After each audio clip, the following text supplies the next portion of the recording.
Sopo bakal ngopeni, sok bakal kopen. Siapa yang mau mengabdi dengan tulus ikhlas, pasti di kemudian hari akan menuai hasilnya. Sopo nandur bakal ngunduh. Siapa yang menanam akan menuai di kemudian harinya. Dan itu saya buktikan, itu benar-benar terjadi dulur-dulur.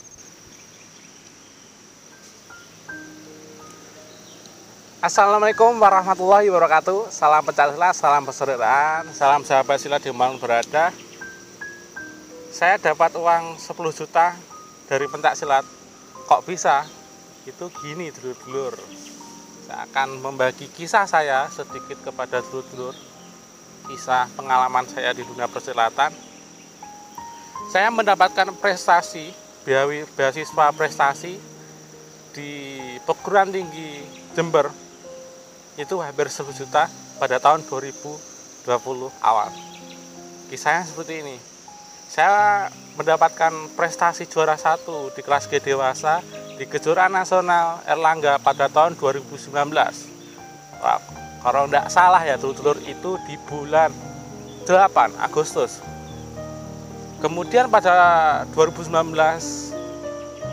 akhir, di bulan November mau ke Desember, saya diberikan informasi dari dulur Tapak Suci kalau ada beasiswa berprestasi di Universitas Jember dengan syarat dengan piagam prestasi kelas nasional maupun Jatim. Akhirnya saya mengajukan persyaratan itu menggunakan piagam juara 1 kelas G dewasa Kejurnas Erlangga. Saya sudah mengajukan ke kantor pusat. Ini berkat informasi dari Tapak Suci, dulur-dulur Tapak Suci, yaitu Mbak Mila. Saya ajukan, lalu liburan di semester 4 ke 5. Nah, ketika liburan semester, saya pulang ke Blitar. Dan pada 2020 awal, tepatnya di bulan Januari, saya mendapatkan informasi ini dari Mbak Mila. Mbak Mila telepon saya,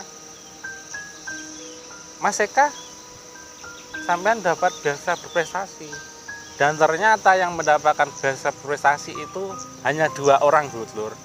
Saya dari Persaudaraan Silat Terate dan Mbak Mila dari perguruan Tapak Suci.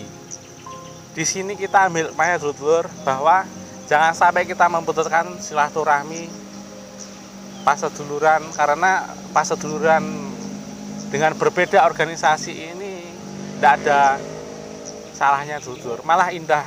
Kita harus mengencarkan perdamaian.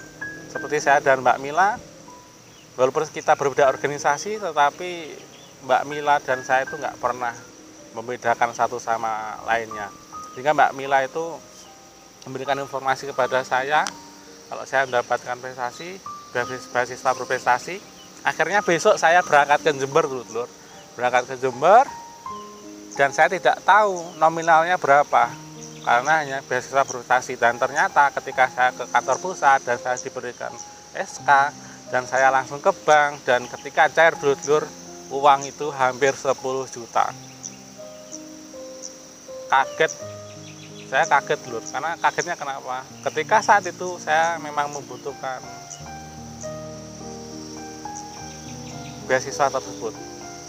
Saya selalu berdoa, kalau memang ini rezeki saya, insya Allah pasti dapat. Dan ternyata di saat waktu yang tepat saya mendapatkan beasiswa tersebut. Karena saya dari semester 1 kuliah sampai semester 5 itu nggak punya laptop dulu. Betapa sulitnya ya ketika kita kuliah di perguruan tinggi negeri, kita nggak punya laptop. Ketika ada tugas kita harus pinjam teman-teman, saya harus pinjam dulur. Saat itu saya selalu tanya ketika itu, enak laptop nganggur apa enggak? Kalau ada laptop nganggur saya buat tugas. Selama hampir 2,5 tahun saya nggak punya laptop dan saya kuliah di perguruan tinggi negeri. Dan ketika menginjak di semester 6 ke 7 dan ke 8, ketika mau KKN dan skripsi, Allah itu maha adil. Allah memberikan rezeki beasiswa berprestasi dari pencak silat hampir 10 juta. Itu lebih dari cukup untuk membeli laptop dan lain-lainnya. Di sini saya hanya membagikan kisah saya kepada dulur-dulur. Terus semangat dulur-dulur dalam mengabdi di pencak silat. Pencak silat itu tidak hanya terkenal keras. Pencak silat itu juga ada loh jalur keatletan, jalur berprestasi, di mana jalur berprestasi ini akan menunjang akademik kalian. Ini berlaku bagi dulur-dulur walaupun di SD, SMP, SMA. Panjenengan sampean-sampean itu bisa berprestasi dan dapat menunjang jenjang kalian hingga sampai keguruan negeri tinggi, si keguruan tinggi negeri. Karena di perguruan tinggi negeri itu banyak beasiswa-beasiswa yang dapat kita peroleh ketika kita mempunyai prestasi atau kemampuan di akademik. Dan ini saya membuktikan ya dulur-dulur, ketika saya aktif di dunia persilatan di perguruan tinggi negeri Universitas Negeri Jember, saya aktif di UKM PSHT UNED, saya selalu mendapatkan kemudahan-kemudahan, baik ketika saya ikut pertandingan, ketika saya dapat prestasi, pasti ada reward.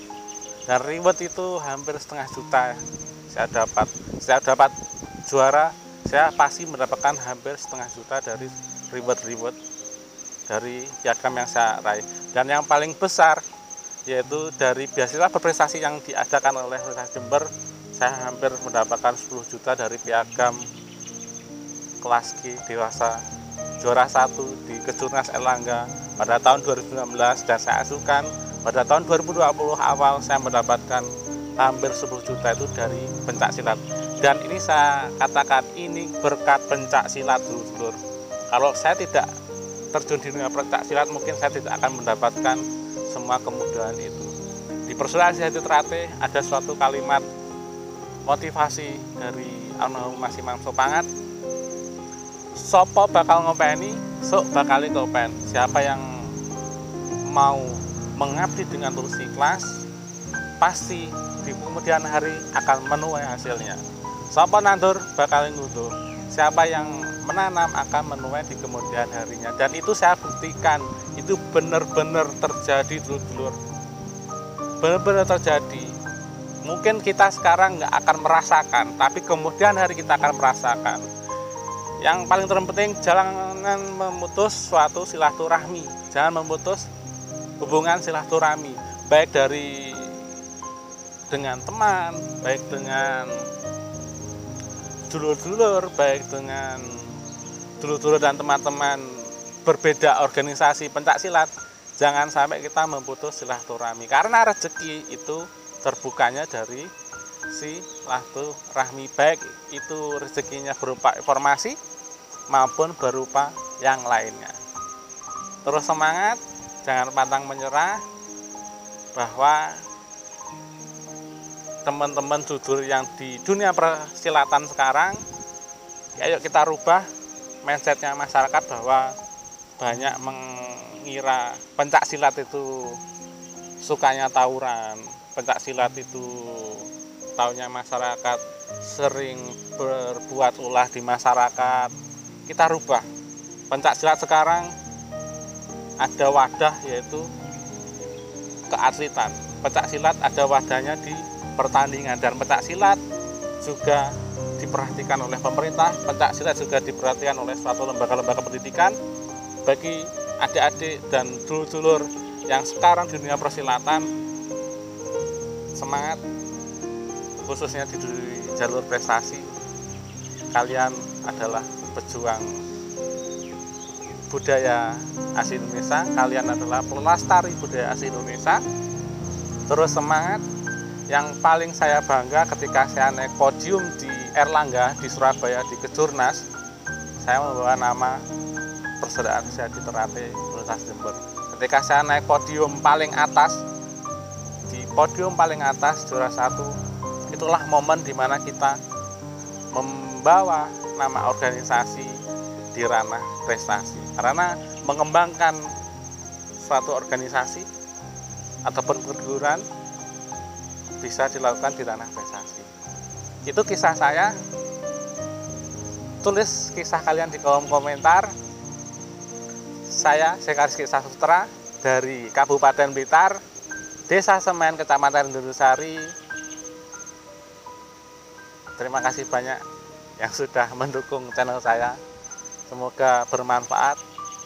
Semoga ke depan saya bisa membagi kisah-kisah saya kepada dulur-dulur. Pencak silat budaya bangsa Indonesia. Jangan lupa dilestarikan ya.